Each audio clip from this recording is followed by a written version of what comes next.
Finally Israel ने Iran पर attack कर दिया है। दोनों ही देशों ने अपने अपने बयान भी दे दिए। भारत ने भी इस मुद्दे पर अपना एक बयान दिया है और कैसे रशिया ने ईरान की हेल्प करी है इजराइल के इस बड़े अटैक से बचने में। नमस्कार and warm welcome from exact team. मैं हूं दीपक एंड आज की वीडियो में हम ये डिस्कस करने वाले हैं कि जो इजराइल ने अटैक किया है, रशिया ने कैसे उस पर हेल्प करी और दोनों ही पक्षों ने अपनी अपनी क्या बातें करी है। ये कल की बात है जब इजराइल ने ईरान पर अटैक किया। अब कैसा अटैक करा अकॉर्डिंग टू इजराइल? इजराइल का पक्ष ये है, इजराइल की तरफ से ये कहना आया है कि हमने ईरान के सारे जहां पर मिसाइल्स बनती हैं उन जगहों पर अटैक किया है ताकि और मिसाइल्स ना बन सके और उसको डिस्ट्रॉय कर दिया। बहुत सारे आर्मी के जो कैंप्स थे वहां पर हमने आक्रमण किया है। टोटली अगर कहा जाए इजराइल की भाषा में तो इजराइल का ये कहना है कि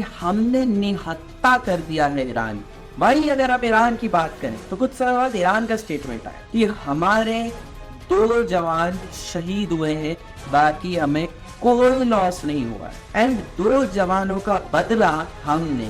अब इस स्टेटमेंट पर हम बाद में आएंगे। मैंने शुरुआत में कहा था रशिया ने ईरान की हेल्प करी है। अब रशिया ने कैसे हेल्प करी, यहाँ पर बात आती है इंटेलिजेंस की। रशियन इंटेलिजेंस ने कुछ समय पहले ही ईरान को इत्तला कर दिया था, वार्न कर दिया था कि आपके ऊपर एक एयर स्ट्राइक होने वाली है, तो जितने भी आपके डिफेंस सिस्टम्स हैं उसको एक्टिवेट कर दीजिए। एंड उसकी बदौलत एक बड़ा अटैक होते होते ईरान के ऊपर से बच गया।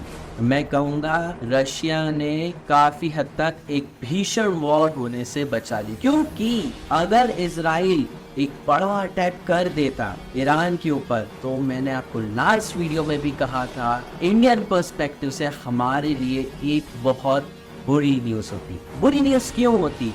क्योंकि हम कच्चा तेल परचेज करते हैं और उस कच्चे तेल के स्काई रॉकेट तरीके से भाव बढ़ जाते। तो एज एन इंडियन हम तो यही चाहेंगे कि ये वॉर ना हो और कई सारे देश भी यही चाहेंगे कि ये वॉर ना हो। इनका स्टॉक मार्केट, क्रूड ऑयल वगैरह, it will be a massive blender. इसीलिए रशिया ने एक तरीके से ये कोशिश करी हाल फिलहाल की एक बड़ा भीषण वॉर ना हो, लेकिन ईरान ने चेतावनी दी थी कि हमारे 2 जवान शहीद हुए, इसका बदला हम लेंगे। क्योंकि अकॉर्डिंग टू यूएन अगर किसी देश ने आप पर आक्रमण करा है ना, आपके सोल्जर्स किसी भी तरीके से घायल या मरे हैं, तो this is a legal right कि आप उन पर अटैक कर सकते हैं।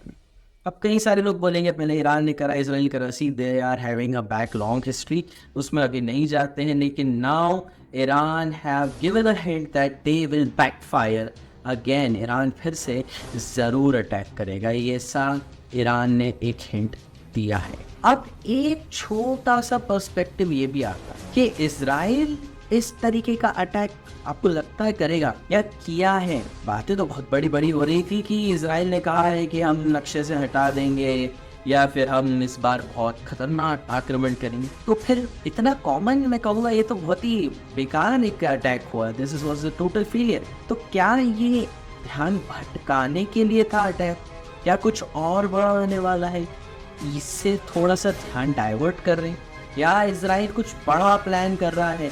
वी नेवर नो, हो सकता है, लेकिन ये भी एक एंगल है। आपके क्या विचार है जरूर मुझे कमेंट सेक्शन में बताइएगा। अब इंडिया ने क्या कहा है पहले ये जान लीजिए। इंडिया का बयान है कि हम बहुत चिंतित हैं एंड हम नहीं चाहते हैं कि ऐसा वॉर हो। आराम से बैठकर पहले की तरह अच्छे लोगों की तरह बात करके समझौता कर लेना चाहिए, इसी में सबकी भलाई है। हम यही चाहते हैं, यही चीज़ हमने रशिया यूक्रेन के लिए कही थी, यही चीज़ हम अभी ईरान और इजराइल के लिए कह रहे हैं। हमने बहुत ही एक अच्छा, मैं कहूँगा, स्टांस लिया है, एक समझदार वाला स्टांस लिया, ना कि यूएसए और यूके की तरह जिन्होंने क्लियरली एक पक्ष इजराइल का लिया। इवन यूके ने तो ये कह दिया है कि आप इजराइल बिल्कुल अटैक करिए और ईरान को कह दिया कि आप अब अटैक मत करने। इस प्रकार के बयान आए हैं यूके के, यानी कि यूनाइटेड किंगडम के प्राइम मिनिस्टर से। एंड यूएसए भी बिल्कुल ब्लाइंडली इजराइल को सपोर्ट कर रहा है। ये 2 ग्रुप्स बन गए हैं, आप देखिए जरा, Russian side and US side. खैर आगे क्या होता है मैं इस पर जरूर एक अपडेट वीडियो लाता रहूंगा आपके लिए।